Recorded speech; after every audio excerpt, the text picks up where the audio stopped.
Today happens to be Adi Shankara's Jayanthi.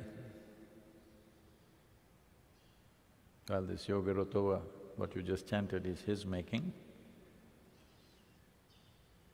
An incredibly effervescent and energetic man crisscrossed this nation barefoot in those days. By the time he was 32, he went up and down 3 times, I think, and also east to west, and established spiritual process in his own way. A bit too missionary-like for my liking, but probably those were the compulsions of those times, and that's how he expressed himself. And he left at the age of 32. From the age of 12 to 32, 20 years, he was on a mission. A man, an incredible man of phenomenal capabilities, almost superhuman in his intellect, and re-established the spiritual process in this culture a little over 1,000 years ago, and still is immensely valued. If he was anywhere else in the world, a man like this, around him a whole religion would have grown. But because in this culture there was no such thing about growing a religion around any human being, even when Shiva came, Rama came, Krishna came, a religion did not grow around them. They became a part of the culture that was already there. So this has always been the way. So Shankara also became a part of this culture as one more luminary, but not the source of everything. That kind of attitude never existed in this culture. Fortunately, it still doesn't. But Shankara did some incredible things. As an intellect, if people don't understand the other dimensions of what he did, as an intellectual person, there's rarely been another human being on the planet of his intellectual capability.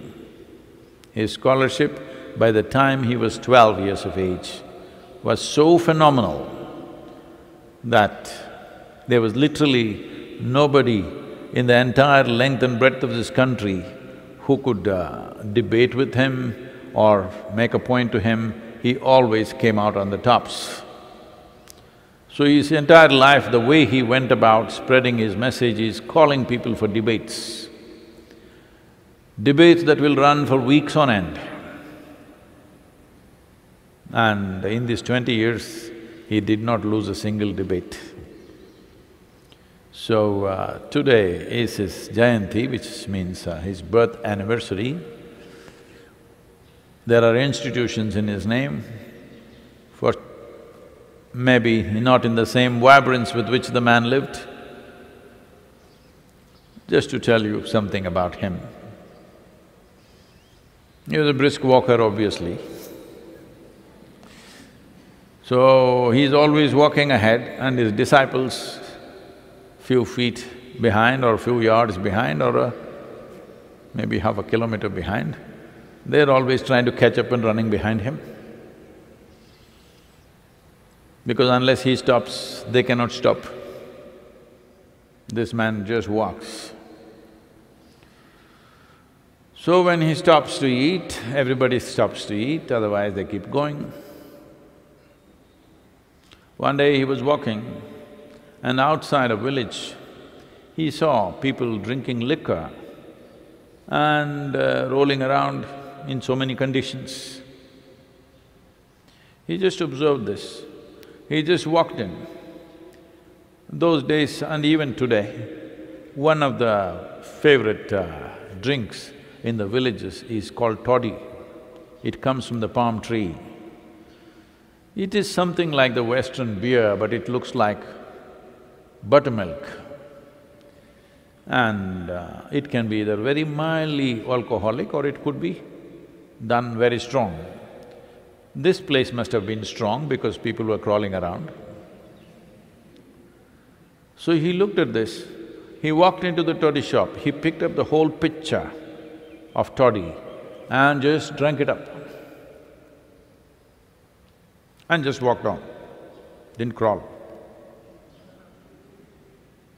So his disciples watched him drinking, and then among themselves, well, our guru is drinking.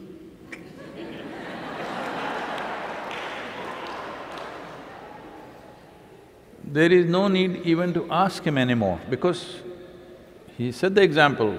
When he walks, we walk, when he eats, we eat, whatever he does, we do. Now he drank, next village, we must drink. They were making up their minds among themselves. So next village came, he was walking through and there he saw a blacksmith who was doing some work with molten iron, steel melted down. He went, picked it up and drank it and walked on.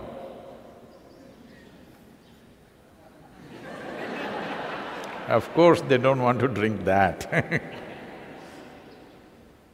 So, almost a superhuman being, a phenomena in his time. After 1,000 years, he still lives. People still… a large number of people still practice and recite what he has done. In many ways,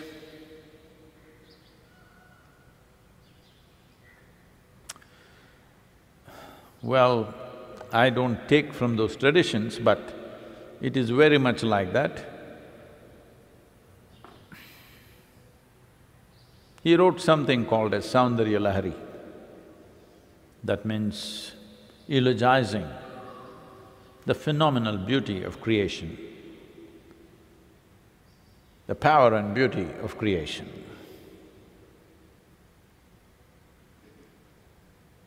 So, this was done so that the worship of the feminine lives in this culture. When we were consecrating Bhairavi, certain things happened and certain people were drawn to this and they came and they attended the consecration. After that they came and said, Sadhguru, what you are doing here is exactly what's written in the Saundarya Lahari. I said, well, I never read that because I don't have that kind of thing. My thing is only to close my eyes. When I want to know something, close my eyes. I can't read and get something. Otherwise, I would have been a professor by now.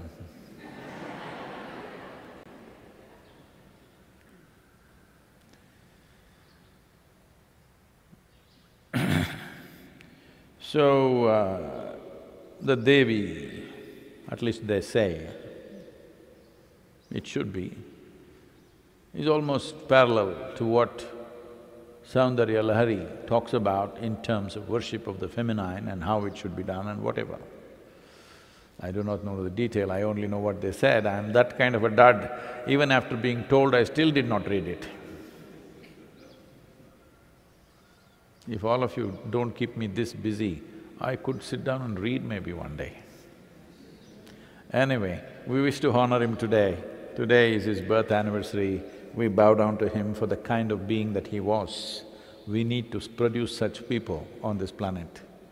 If we want humanity to rise to a new possibility, we need that kind of effervescence that what the man carries is so valuable that he walks up and down this nation. I'm saying this is not a small country. One end to another is 4,000 kilometers.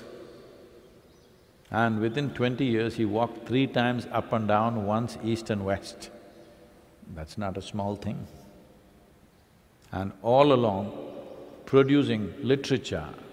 After walking the entire day, probably he sits in the night and writes these thousands of pages that he produced. Most incredible control over language and a phenomenal expression of a very profound wisdom.